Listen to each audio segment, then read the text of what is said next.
Osvaldo, ¿cómo está? Buenos días. ¿Estamos ahí?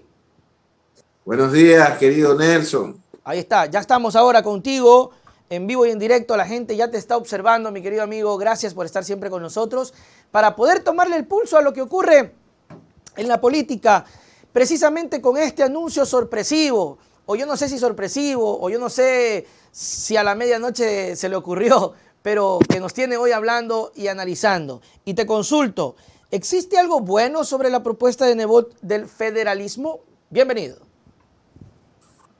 Bueno, buenos días. Un gran saludo a todas las personas que nos escuchan, que nos miran. Ya no voy a decir las provincias, en Senegal, en Zaire, en Rusia, en Ucrania, en Mongolia, en tantos lugares del planeta que veo que tenemos audiencia y compatriotas. Bueno, a ver, yo sí quería arrancar con dos temas, ¿no? Dale. Primero creo que no sé si debate es la palabra, ha generado una serie de cosas que me han parecido fuera de este mundo, loquísimas, digamos, en Ya. ese contexto, ¿no? Bueno, primero, yo creo que el tema de la administración del Estado es un tema el cual creo que estamos todos de acuerdo que hay que tener un amplio diálogo y debate y una discusión en ese contexto, ¿no? Yo, en lo personal, creo abiertamente que es momento de tener ese diálogo, pero no necesariamente porque lo haga Nebot, o lo haga Pepito, o lo haga Juan. Ya. No, porque sí creo que es importante hablar un poco para mí, que la respuesta está en los GATS. Ya. Para mí, la respuesta está en la distribución y la ampliación de las competencias de los GATS. Ya. No creo que el federalismo como tal, por eso yo lo decía y lo manifestaba en varios foros, no solo en este, Ya. no creo que la figura federal como tal sea la vía, a pesar de que hay gente muy seria que lo ha estudiado, que lo habla, porque finalmente, si vamos a ser transparentes y honestos, bueno, perfecto, cada quien vive a su suerte. Y les voy recomendando a todos nuestros oyentes que vayan comprando tierrita en los Aguagrios, en el Puyo, porque en unos 5 años va a ser la Dubái de la Amazonía. Claro, se supone. Vamos a tener los Emiratos Shuaras Unidos. Pues, ¿no? O sea, es decir, tenemos que tener un debate serio porque si realmente hablamos de una federación como tal, en el concepto de materia de ingresos, bueno, pues entonces la Amazonía, digamos, se encarga el petróleo y el resto del país vamos a pasar las provincias periféricas pobres, que es lo que está pasando en el Ecuador con ciertas provincias. Entonces, sí creo que hay que tener una discusión en ese sentido y mi propuesta al país sería las autonomías en función de dotar de mayores competencias, digamos, a los gobiernos seccionales y en este caso permitir las alianzas, que de hecho ya están establecidas en la ley, un poco lo que son no, la palabra no es confederaciones, tiene un nombre, ya me voy a acordar del recurso de la entrevista. Claro. Eso con respecto a lo que nos plantea. Y obviamente también creo que tiene un matiz político, pues no, Mm. yo creo que vamos a tener, como decimos los montubios, 100, 500 candidatos a alcalde de Guayaquil, a prefecto, vamos camino a una, no sé si sería quiteñización de la campaña en Guayaquil. Y recordemos que el respaldo, la protección que dio Nebot a Moreno en octubre le costó el proyecto presidencial, pues, ¿no? En octubre del 19. Entonces yo creo que también se están curando en salud un poquito para que usted y yo ya no discutamos de quiénes salvaron a Lazo y ahora vamos a de la federación, digamos, Pero la ¿no? gente no se olvida, Osvaldo, porque mira los tiempos. Tú dices algo que es verdad. Eso fue en octubre del 2019 y creo que elegimos en el 2021, ¿verdad? Entonces fue 19, 20 y 21. 2 años después de lo de octubre, la gente no se olvidó y lo que tú dices es cierto, le costó la candidatura a Nebot por esas declaraciones nefastas. Hoy estamos en la marcha, en el paro de los 18 días que pasa hoy y que las elecciones son el próximo, ya en 3 meses. Bueno, ya en 5 meses, no sé. Pero ya estamos más cerca. Entonces, tiene una carga política para tratar de salvar un poco y que no le cueste las elecciones. Yo creo que se está curando en salud porque debemos de reconocer, nos guste o no, la doctora Viteri de alguna forma ha sido opositora a Lazo, pues, ¿no? Ha estado bastantes ocasiones en conflicto, entonces yo creo que se están curando en salud. Ahora, ¿qué es lo que esto ha desatado? Y ahora sí, Nelson, me vas a permitir con mucho respeto. Y gente que yo he considerado respetable, inteligente, he escuchado cada cosa, mi querido Nelson, escuchaba al doctor Tandazo, si no me equivoco, hablando de una serie de imprecisiones históricas. O sea, yo no sabía si estaba leyendo a Condorito. Entonces me queda claro que el señor es experto en derecho y no tengo nada contra él. De hecho, soy un asiduo de estos liderazgos, digamos, de opinión alternativos, creo yo, porque hay un cerco mediático, indudablemente. Ni le cuento lo que me pasa a mí, pues, ¿no? Entonces, ¿Ya? ¿Qué pasó? ¿Le están cerrando las puertas ya? No, pues usted ya no me quería entrevistar, pues ahora me No, manda el déjese horario. cosas, no es eso, sino que me estoy acomodando, pues me estoy acomodando con los horarios. Mentira, es una broma. Entonces, solo porque no me llamo Morondino. No, mentira. Les quiero, les quiero comentar, es una broma, no sé, no. Les quiero un abrazo a mi paisano. ¿Cómo es posible que el señor, el doctor Tandazo, nos diga, por ejemplo, lo escuchaba una serie de imprecisiones históricas? Primero, el 10 de agosto de 1809 y el 9 de octubre de 1820 son hechos históricos valiosos, ambos en momentos distintos de la historia. No era lo mismo el proceso independentista en 1809 que en 1820. Yeah. ¿Me explico? Eran dos momentos totalmente distintos. Entonces, a mí me da tristeza ver a los historiadores quiteños resaltando el uno, menospreciando el otro y viceversa, historiadores guayaquileños. No, son dos hechos fundamentales en el momento indicado de la independencia. Segundo, usted no, señor doctor Tandazo, usted no puede decir, por Dios, vaya lea, vaya instrúyase. No puede decir que la independencia de Guayaquil fue un acto irrelevante y que no buscaba absolutamente nada. Es José Joaquín de Olmedo que entiende que no es militar para poder concluir la campaña y liberar a toda la audiencia. Por eso se crea, doctor Tandazo y a todos estos historiadores aficionados, y yo no soy un historiador profesional, el Ejército Protector de Quito.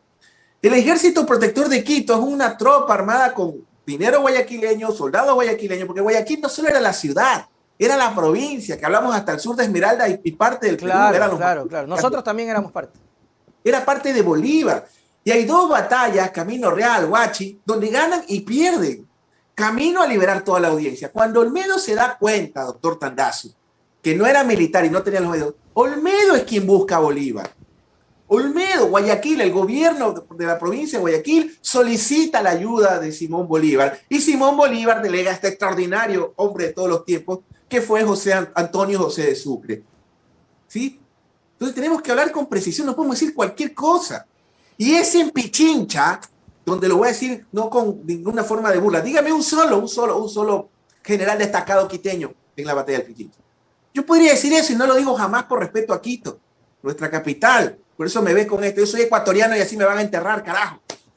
Entonces es Sucre quien en Pichincha, el 24 de mayo, ¿usted sabe qué bandera flameó? ¿Cuál fue el estandarte principal en la batalla de Pichincha, doctor Tandazo? La bandera de Guayaquil.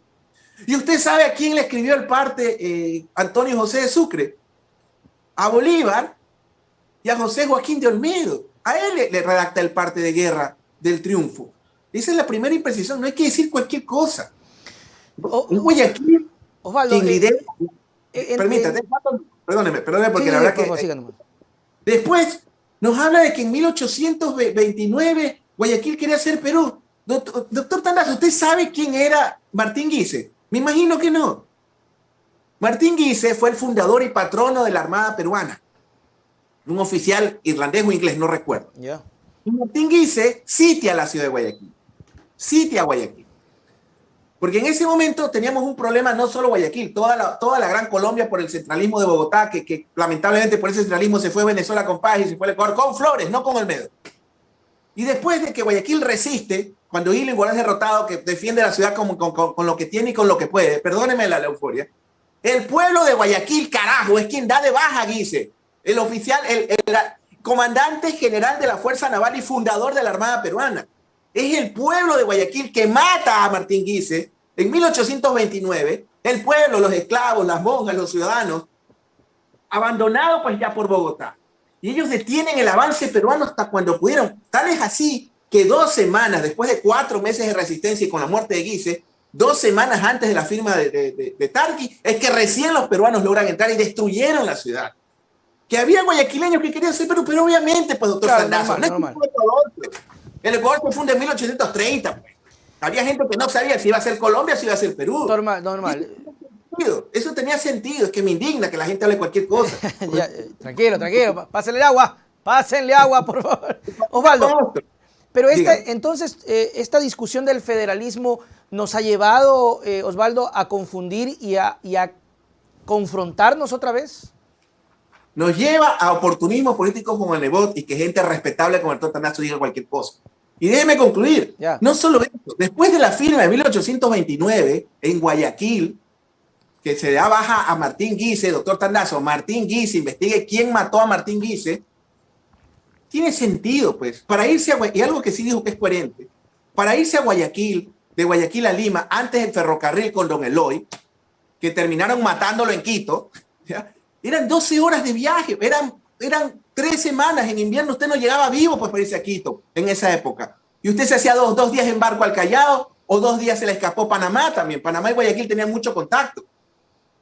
Entonces, en esa época, obviamente, pues había más contacto. Así como en Quito había más contacto con la gente de Buenaventura, con la gente de Pasto, y no por eso eran colombianos. Después, en 1859, otra imprecisión y barbaridad histórica, había 4 gobiernos en el Ecuador. Y García Moreno, guayaquileño, llega en un barco peruano a Guayaquil. Y Castilla alquila la hacienda Mapasingue, otorgada por en esa época por quien era el presidente, uno de los 4 presidentes. Y no se atrevieron a quedarse en Guayaquil. Y ni le cuento en el 41, pues, ¿dónde se quedaron las tropas? Y los peruanos entraron como Pedro por su casa en Machala. Entonces hay que decir las cosas con precisión y no denigrar pues a todo un pueblo y a un hombre extraordinario de todos los tiempos como José Joaquín de Olmedo, que fue el más grande bolivariano que existió. Y no le cuento el tema, y no le cuento el aporte que hizo Guayaquil en la liberación continental. Vaya averiguar en la batalla de Ayacucho el rol que tuvo Guayaquil. Entonces, no lo dudamos. Vamos, continuemos.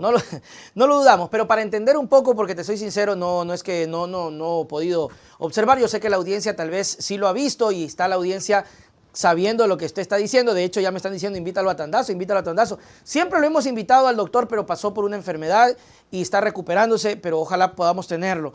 Pero acláranos un poco el panorama, o acláramelo a mí, porque la audiencia está más encendida y conectada. ¿Qué buscaba justificar el doctor Tandazo con todo lo que me estás diciendo? A ver, primero que el doctor Tandazo es uno de los analistas que yo más escucho y sigo. Ojo, mi cuestionamiento es en una barbaridad histórica que dijo. Okay. No en su forma de pensar, y creo que es uno de los referentes valientes que ha hecho frente al neoliberalismo, y en ese sentido lo aplaudo de pie. Usted me conoce.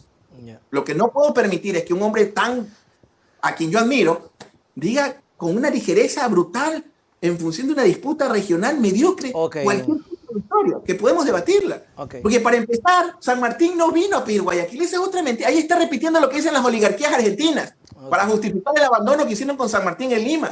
San Martín vino a suplicarle, hermano, no tengo un peso, me cerraron la llave en Buenos Aires, hazte cargo. Nunca se habló de Guayaquil para el Perú. El único documento oficial que habla de la reunión de Bolívar y San Martín, que es el parte de la reunión que la manda el edecán de Bolívar a Santander, dice claramente que lo único que estaban discutiendo era qué aportaba San Martín antes de irse para la liberación del Perú y finalmente la forma de gobierno. En eso sí discutían. Bolívar quería república, San Martín planteaba monarquía. Nada más. Pero bueno, retomemos la discusión y un abrazo, doctor Tandazo. Es con mucho respeto, pero a cualquier amigo, a cualquier persona, cuando dice cualquier cosa, yo sí me molesto. Bueno. No, está bien, y es bueno tener en cuenta, Osvaldo, y también para que nosotros podamos entrar en ese debate que me parece también vacancísimo, porque a veces uno olvida y uno no entiende o comprende y se olvida de la historia o sus raíces. Bueno, y sigamos con el tema del federalismo, porque es lo que nos ha llevado precisamente a estas cosas. ¿Es bueno, malo, pertinente en esta época, sostenible? Ayer hablaba con Mauro, decía, legalmente es un vía crucis si llegara a querer ejecutarlo, o sea, por la norma legal. Un abrazo a Mauro una vez más, ¿no? Está bien. Mire, solo para concluir, al próximo que le diga que Olmedo era antibolivariano, váyale al Canto Junín y me cuenta.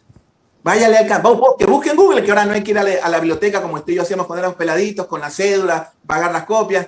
Lean el Canto a Junín y me cuentan si Olmedo odiaba a Bolívar. Ok. Mire, es pertinente el debate. Es pertinente el debate. Por supuesto que sí. De la administración del Estado. ¿Sí? Esto es pertinente. Por supuesto que sí. El centralismo, y en eso tiene razón el doctor Tandazo, tiene razón, el centralismo nos costó la Gran Colombia, que creo que era el verdadero plan de la unidad. ¿Sí? El centralismo nos costó la Gran Colombia. ¿Sí? Y sí, el centralismo tiene sus vicios, pero también no nos olvidemos que gracias al dinero de ese petróleo, porque mire, nosotros estamos hablando de una visión que la opinión pública plantea solo Guayaquil-Quito. El resto de provincias del país plantean un bicentralismo Guayaquil-Quito, y se lo dice guayaquileño. Entonces yo sí creo, más allá de que Nebot me parece que es una postura en la cual usted y yo ya no hablemos de quién salvó a Lazo, dentro de lo institucional, por si acaso. Claro. Yo siempre lo digo en este medio y en varios, todo en la vía institucional, fuera de ella ninguna. Entonces me parece que Nebot se está curando en salud. Pues no, bueno, en octubre esto me costó la candidatura, yo no voy a perder Guayaquil, pues que es, digamos, mi mi plaza más importante y de donde puede surgir mi tema. Yo no creo que el federalismo conceptualmente hablando. Ahora, si no va a haber autonomía absoluta en las rentas, ya no es federalismo. Hablemos de autonomía especial, claro, federalismo cero, federalismo abogó, nice, light, lo que tú quieras. Hablemos con propiedad. Lo que sí creo que tiene que haber es una profunda reflexión y debate y reforma al Estado, ¿sí? Y una reforma en el Estado en ese sentido de las competencias. Mire, se lo voy a decir retomando la discusión. Ya no voy a hablar más historia porque no es personal de ninguna manera con nadie. Un abrazo a Mauro y un abrazo incluso al doctor Tandazo. Mire, el 9% en la elección del 2019, solo se reeligieron el 9% de los aspirantes a reelección. Este es un dato interesante porque solo pasa en Ecuador. Yeah. Y este dato lo sacamos en una investigación con nuestros alumnos de los programas de maestrías en los que soy docente aquí en el Ecuador, ¿no? Solo el 7% de quienes intentaron reelegirse en Ecuador se lograron reelegir. Entonces yo cada vez que escucho, no, es que el aparato municipal, que el clientelismo, que el Estado... A ver, un momentito. Y aquí yo voy a hablar de lo que sí sé, porque yo le temo más a la muerte, más al ridículo que a la muerte. Por eso no me gusta hablar de lo que no sé o decir cualquier cosa. Pero a esto yo me dedico y de hecho me pagan para lo que le voy a decir en este momento. Las elecciones de orden local, como tienen otra lógica, y en cualquier tipo de elección, el proceso de reelección es la ratificación de un funcionario. ¿Me explico? Cuando tú sales la primera vez, es esperanzador, eres nuevo y te dan la oportunidad. Cuando tú te reeligen, te ratifican. Dicho en otros términos, más o menos como que la elección es el noviazgo y el gobierno es el matrimonio. Pues, ¿no? El noviazgo, la confirmación. Pues, en el matrimonio pasas de prometer a justificar. Entonces, en nuestro país particularmente, solo se reelige el 7-8% de los alcaldes que lo intentan. ¿Qué les quiero decir con esto? Que cuando usted reelige un funcionario, lo ratifica y lo premia.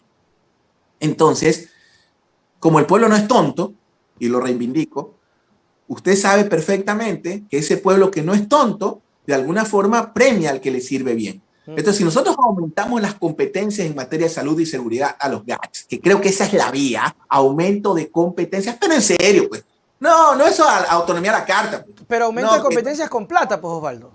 Claro, que dame el aeropuerto, que dame el puerto, que dame los portazgos. Oye, ¿y la universidad? No es su competencia del Estado. Oye, ¿y la salud? No, ahí tengo unos containers para que le den desparasitarios a la gente y le tomen la presión. No, hay que hablar, y esto en general, porque son todos los alcaldes que cuando hablan de autonomía les hablamos de los demás. Entonces, hablemos de una ampliación de las competencias, y en eso tiene que haber una discusión seria, con correístas, con el gobierno, con los indígenas, con todos los ecuatorianos. O sea, bueno, por ejemplo, y esto va apareciendo en la GISA, yo no puedo creer que en los 10 puntos de la CONAIE, que yo lo respaldé, por cierto, o sea, no puedo creer ni siquiera que en la mesa de diálogo del gobierno, después de haber descubierto la Universidad Central del Ecuador, gloriosa central pública de nuestra república, descubre que el 80% de los niños que acompañaban a sus mamitas, porque en el mundo indígena el aspecto es comunitario, es diferente, es como en la historia, cuando había la guerra entre Chile y Perú, los chilenos no entendían lo que eran las rabonas. ¿Qué era la rabona? Era la indígena que iba atrás de su esposo, que era soldado.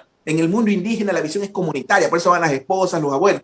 El 80% de esos niños tenían desnutrición crónica. Eso es lo que tenemos que hablar. Eso debería ser el primer punto de las mesas de diálogo entre la CONAIE y el gobierno. Es una brutalidad. Lo mismo la administración estatal.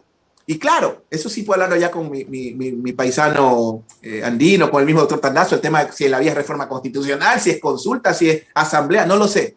Pero sí creo, Nelson querido, que tiene que haber una gran discusión en ese sentido de la forma de administrar lo público, porque creo que está claro que tenemos que hacer ciertos cambios. Totalmente de acuerdo, y una muestra de eso es, por ejemplo, de las competencias de la movilidad que todos los cantones no han podido asumir.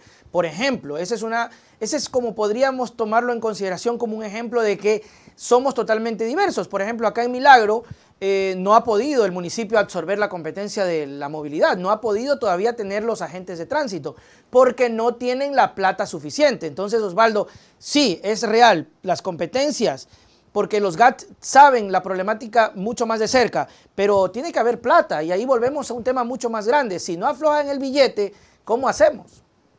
Es lo que yo te digo, mi querido Nelson, y ya perdí hasta la garganta por andar hecho el culero.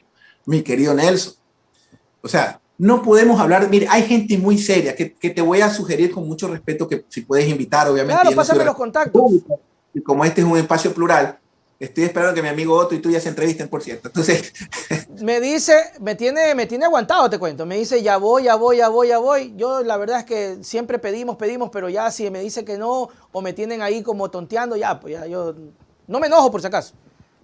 te aparece Lazo usted. Pues No, ya pero es que en hemos- serio te digo, si lo invitamos a Otto y me dijo que ya regresa a Estados Unidos, ya regresó y está saliendo como no sé cuánto. de hecho, no, está viajando, pero estoy seguro que. Pero bueno, al margen de mi amigo Bueno, ya Otto está bien. y mi amigo Otto, el doctor Andrés Ortiz, por ejemplo. Un hombre que, serio, un académico, amigo, me honro decir que es mi amigo, fue mi profesor, que me viene hablando de este tema hace 20 años desde las universidades, no desde Twitter, desde la coyuntura. Doctor Andrés Ortiz, le voy a dar su contacto. Sería Por bueno que favor, él nos diga de todos pásame. académica. Mire que yo discrepo con él. Yo estoy en desacuerdo que creo que, es más, empezando por el nombre. Es como cuando voy a una universidad y veo Escuela de Ciencias Políticas. No existen ciencias, pues es una sola ciencia política. Okay. Ya por eso es estudia la facultad. Entonces, le sugiero dos nombres. El doctor Andrés Ortiz, extraordinario docente que ha estudiado este tema 20 años, solo que a veces la coyuntura ya, pues. Sí, sí. Yo le sugiero que nos pueda dar una visión más amplia del tema. En estas dudas que yo tengo, la renta petrolera, las minas, el espacio aéreo, etcétera. Y otra persona que creo que es un hombre inteligente, más joven creo que yo, que Andrés y que yo, pero que lo está llevando a foros académicos, que es el doctor Mario Cubi. Le voy a dar, no es Cubi de Alfaro Vives por si acaso, ¿no? Le voy a dar su contacto también, es un decano de una universidad muy prestigiosa en nuestra ciudad, que son gente que están hablando de este tema en el ámbito académico, que de pronto fuera de la coyuntura como analista político, yo lo podría decir, ¿no? Okay. Pero todo esto, lo que sí creo que tenemos que imponer en el Ecuador es un debate de la administración del Estado que está claro que no ha funcionado, pero nos queda claro, o sea, por si acaso, yo cuando hablo contra el federalismo no es que reivindico el Estado central actual que tenemos. Claro, hay que buscar las formas de mejorarlo, ¿no? Oiga, querido Nelson, Dios bendiga el petróleo. Yo veo cada insensato que el petróleo es una maldición. ¿Qué maldición va a ser? Pues te gusta la vía a Las Collas, al aeropuerto en Quito, eso se llama petróleo. Claro. ¿Te gusta la pista al aeropuerto de Guayaquil? Eso se llama petróleo. ¿Te gusta la vía al Cajas? Eso se llama petróleo. ¿Te gustan las becas que le dan a asambleístas de toda tendencia política? Eso es petróleo. Y sin petróleo, sino que sí creo, mi querido Nelson, que tiene que haber una discusión, más allá de la novelería y la coyuntura tuitera, un debate serio. Y mi propuesta al país con este espacio es eso. Vamos a fortalecer los GATS y busquemos una reforma en ese sentido y obviamente lo que usted plantea. Como el pueblo no tiene un pelo de tonto y no existe gobierno más efectivo que el local porque conoce a los vecinos, si usted tiene éxito y es eficiente administrando la salud y la educación o la seguridad, te reeligen, pues. Claro. Entonces yo creo que es un buen momento para tener esta discusión. Ojalá, porque sí, me parece interesante. Se ha hecho en algunos casos, no han podido algunos cantones por falta de recursos, pero que definitivamente debería ser discutido porque esperamos que desde el centro, desde Quito, se resuelva y hasta la fecha ocurre. Y quiero terminar con esto, Osvaldo. ¿Cuál es tu criterio a lo que pasó con el tema de los ministros? Hablando específicamente del ministro de Salud, se bajaron un ministro por Twitter. Luego ponen un ministro que, según los voceros y asesores del gobierno, en específico el señor Vera, dice es correísta y deberían ponerle el ojo. O sea, yo no tengo nada en contra de nadie, pero que sea o que no haya sido o que se haya pasado Correa por al lado, estamos cayendo también en un abismo de primero estigmatizar a la gente que ha pasado al lado de Correa y segundo, un presidente que está gobernando por Twitter. Mire, yo lo dije en este medio y lo reitero, Holguín me parecía el más serio, digamos, o el más formalito, o el más que inteligente, ¿sabe? Me parece que la política exterior como que estaba... Ortiz. No, Holguín. Hablemos de Holguín. Ah, ya, ok. Cuando yo vi, cuando me llegó un alumno, me comparte una noticia, un alumno no en Ecuador, un alumno de Relaciones Internacionales, un amigo mío de Argentina, me envía una noticia y me dice, dime que esto es broma. Y yo veo una noticia que decía que Holguín le pedía algo a la Unión Europea formalmente que le cierren la cuenta de Twitter a Correa. Oiga, sí. yo lo defendí a Holguín. Recuerda que yo también soy máster en Relaciones Internacionales. ¿Ya? Yo lo defendí a Holguín. Y dije, no, esto es imposible, estás loco, esto es un meme, hermano. Cuando me puse a investigar, me quedé... Por Dios, o sea, verdad. Por Dios, estos europeos nos han... Ahora entiendo por qué cuando voy a Europa me preguntan si aquí es la selva. Por Dios, yo sé que la selva es maravillosa. Yo prefiero la selva, te cuento. Yo prefiero estar en Manhattan, en el downtown, que respeto, más cómodo y mil veces mejor me siento en Colta o en Columbia, mi tierra. Se lo digo en serio, no es retórica. Entonces, cuando acabó el relajo, perdónenme la expresión, cuando acabó el conflicto, yo esperaba que el lunes a primera hora todos los ministros al unísono le pongan la renuncia al presidente Claro, para yo darle... también pensé lo mismo. Yo también pensé lo mismo. Eso no es ser correísta, anticorreísta, progobierno, antigobierno. Al contrario, fortalecía la figura del presidente. Acabamos de vivir un paro donde el rockstar fue Isa. Así es. ¿Nos gusta o no? Porque, ojo, cuidado. Yo espero que, así como a los que difamaron al movimiento indígena diciendo que habían envenenado el agua en Ambato, que era mentira, sí hay que sancionar con todo el peso de la ley a los que intentaron atentar contra la planta hidroeléctrica y dejar sin luz a Guayaquil. Eso sí tienen que irse presos sin discusión. Eso no es protesta, eso es terrorismo, ¿no? Pero bueno, al margen de eso, en la ciudad de Guayaquil, ¿sí? En este caso, tenían que poner la renuncia a los ministros. Todos, señor presidente, disponga de mi cargo. Estaban más preocupados por el puestito. Disponga, cosas que el presidente tenía esa facilidad. Bueno, acá cambio, acá. Es que si no hay cambio, mira, yo no creo que el gran problema del presidente Lasso sea lo que pasó en junio. Que yo le garantizo, dígame en qué notaría le firmo, que esto va a tener incidencia en el proceso 2025. Por lo pronto creo que ya debe pensar en la alcaldía de Cuenca. ¿Ya? Sí. Lo que no estoy seguro es si tiene incidencia en las elecciones inmediatas, porque son locales y tienen otra lógica. Pero me queda claro que en lo nacional sí. Vamos a ver qué pasa. Pero el presidente tenía que poner o sea, los ministros tenían que poner su renuncia. Y no puede ser posible. Mire, yo a este señor Ortiz no lo conocía. Pero cuando a mí me hablan de una persona, ahora, por ejemplo, ahora los chinos van a sancionar, no van a permitir que los influencers hablen de lo que no saben, me parece perfecto. En el Ecuador debería ser así. Le aseguro que si se pidiera credenciales a todos los analistas de Ecuador, entre 4 nos moriríamos de cansancio porque serían los únicos 4 que entrevistan. Yeah. Pero yo busqué el nombre del ministro Ortiz, bueno, del no ministro Ortiz, o el casi ministro, o el que no fue ministro Ortiz. No comí redes sociales ni cuidito WhatsApp. Oiga, cuando yo leo en el Cenecit la preparación que tenía ese señor, el tipo es máster en salud pública en una de las 10 mejores universidades del planeta. El tipo es máster en epidemiología en la otra universidad que está en el y es doctor en la mejor universidad del mundo hispano, que es la de Barcelona. Yo dije, por Dios, ni lo conozco, solo con ver su currículum. Así funciono yo, perdón, meritocracia. Claro. Yo no creo en la PH-cracia, cuidado, pero un tema tan delicado. Y cuando veo que en Twitter, que feo, que mi querido amigo, mi respeto, ¿cómo se llama el de Coavisa? El doctor, bueno, no me acuerdo hay un doctor que siempre lo pone de ministro en las redes sociales. Albuja. Albuja. El doctor Albuja, creo. Sí. Bueno, cuando veo que se lo hagan, le generan un conflicto al presidente. No sé cómo fue la novela, pero era un tipo que de acuerdo a su preparación de primera. Entonces, creo que el gobierno necesita un cambio absoluto en la conducción, pero sobre todo en quién lo lidera. Porque el que los ministros no hayan puesto su renuncia en grupo, porque mire, el gran problema del presidente no es lo que pasó con Isa, que a diferencia de octubre del 2019 fue el único protagonista, había más dirigentes indígenas. Es más, yo pensaría que hasta Isa puede prescindir de Pachacuti si tiene algún interés, una ambición presidencial. Lo grave, lo que sí me preocupa, son los próximos 3 años, o 2 años, 11 meses. Cómo la gobernabilidad la va a sostener el presidente de la República, y mucho menos con un gabinete de gente que está aferrada al puestito. Eso es lo más preocupante. Osvaldo Moreno, qué chévere haber tenido esta conversación contigo. Voy a tomarte el tema de los nombres, te voy a escribir para que me mandes los contactos y empezar a conversar. Y Osvaldo, te molestamos asimismo cualquier rato, cualquier momento. Siempre agradecido de que tengas esa predisposición. Tus palabras para despedirnos. Guayaquil por Guayaquil y Guayaquil por la patria. Viva Guayaquil siempre dentro del Ecuador. Y viva el Ecuador, que es mi patria y la de todos los guayaquileños. Muchísimas gracias, mi querido Nelson. Gracias, Osvaldo, y nos vemos. Chau, chau. Muy bien, mis queridos amigos, muy chévere, muy bien.